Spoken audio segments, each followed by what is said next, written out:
Auto டிரைவரை வழிமறிச்சு அறிவாளால வெட்டி கொலை செய்ய துணிஞ்சிருக்கு ஒரு கும்பல். மச்சி நிச்சயின் காதலை கண்டித்ததால நடந்த பயங்கரம் இது.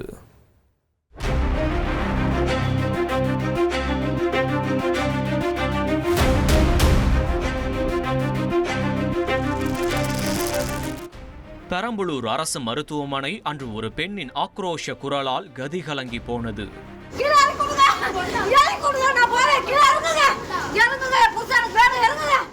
ஆம்புலன்ஸில் குத்துயிரும் கொலையுயிருமாய் கிடந்த கணவனை இறக்கிவிட சொல்லி ஒற்றை பெண்மணியாய் கதறி கொண்டிருந்தார்.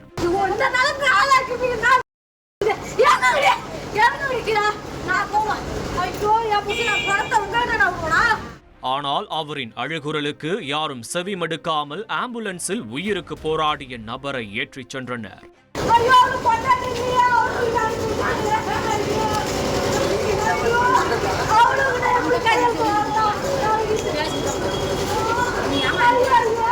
இங்கே நடந்திருப்பது ஒரு கொலை முயற்சி. ஆட்டோ டிரைவரை 2 பேர் கொண்ட கும்பல் தலை கழுத்து என துள்ள துடிக்க வெட்டி சரித்துவிட்டு தப்பி ஓடியிருக்கிறது. தாக்குதலுக்குள்ளானவர் பெரம்பலூரை அடுத்த கவுல்பாளையம் கிராமத்தைச் சேர்ந்த ரவி. 38 வயதான இவர் ஒரு ஆட்டோ ஓட்டுநர். சம்பவத்தன்று பெரம்பலூர் துறையூர் சாலையில் உள்ள சிவன் கோவில் அருகில் ஆட்டோ ஓட்டி வந்தபோது ரவியை வழிமறித்த 2 பேரும் இப்படி ஒரு பயங்கரத்தை செய்திருக்கிறார்கள். அக்கம் பக்கத்தில் இருந்தவர்கள் ரத்த வெள்ளத்தில் கிடந்த ரவியை மீட்டு மருத்துவமனைக்கு அனுப்பி வைத்தனர். தொடர்ந்து போலீசார் நடத்திய விசாரணையில்தான் ரவியின் 3வது மனைவியின் தங்கையின் காதலன் இந்த கொடூரத்தை செய்தது தெரிய வந்திருக்கிறது. ஆம், ரவிக்கு மணிமேகலை, மகாலட்சுமி, ஸ்வேதா என 3 மனைவிகள். மருத்துவமனையில் கத்தி கதரும் இவர்தான் ரவியின் முதல் மனைவி. இதில் மணிமேகலையும் மகாலட்சுமியும் அக்கா தங்கைகள். இருவரும் பெரம்பலூர் மாவட்டம் அம்மாபாளையம் கிராமத்தைச் சேர்ந்தவர்கள். இந்த நிலையில்தான் கவுல்பாளையத்தைச் சேர்ந்த 23 வயதான ஸ்வேதா என்ற பெண்ணை சமீபத்தில் 3வதாக திருமணம் செய்திருக்கிறார் ரவி. அந்த 3வது மனைவியான ஸ்வேதாவின் தங்கை தான் 18 வயது இளம்பெண்.